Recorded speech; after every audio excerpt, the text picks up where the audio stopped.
যে তানভীর মোহাম্মদ ত্বকী হত্যা মামলার তদন্ত সংস্থা র্যাব ঘটনাস্থল পরিদর্শন করেছে। বুধবার দুপুরে নারায়ণগঞ্জের চাষাড়া আল্লামা ইকবাল রোড এলাকায় ত্বকী হত্যাকাণ্ডের অন্যতম আসামি আজমেরি ওসমানের তৎকালীন উইনার ফ্যাশন নামের ভবন পরিদর্শন করে র্যাব। পরে ত্বকীর মরদেহ পাওয়া যেখানে গেছে সেই ঘটনাস্থল কুমুদিনী ওয়েলফেয়ার ট্রাস্টের পেছনের শীতলক্ষা নদীর পার পরিদর্শন করে তারা। এ সময় র্যাব 11-এর অধিনায়ক তানভীর মাহমুদ পাশা জানান, 2013 সালে তানভীর মোহাম্মদ ত্বকী হত্যাকাণ্ডের শিকার হয়। এই ঘটনার মামলার তদন্ত ভার দীর্ঘদিন যাবৎ র্যাবের কাছে রয়েছে। তদন্তের শুরুতে কিছুটা অগ্রগতি ছিল।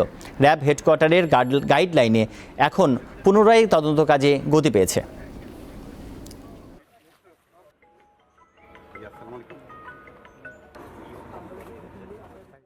পুনরায় তদন্তে গতি পেয়েছে। এর অন্যতম প্রধান কারণ হচ্ছে আমরা র্যাব হেডকোয়ার্টার্সের সহায়তা পাচ্ছি। র্যাব হেডকোয়ার্টার্সের তদন্ত শাখা এবং গোয়েন্দা শাখা তাদেরও আমাদের ব্যাটালিয়নকে সহায়তা করছেন।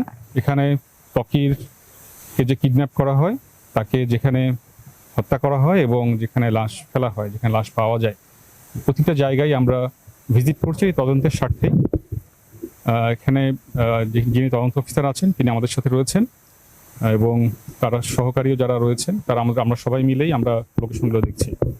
আশা করছি আমরা খুব দ্রুতই একটি সুষ্ঠু রিপোর্ট ইনশাআল্লাহ দিতে পারবো।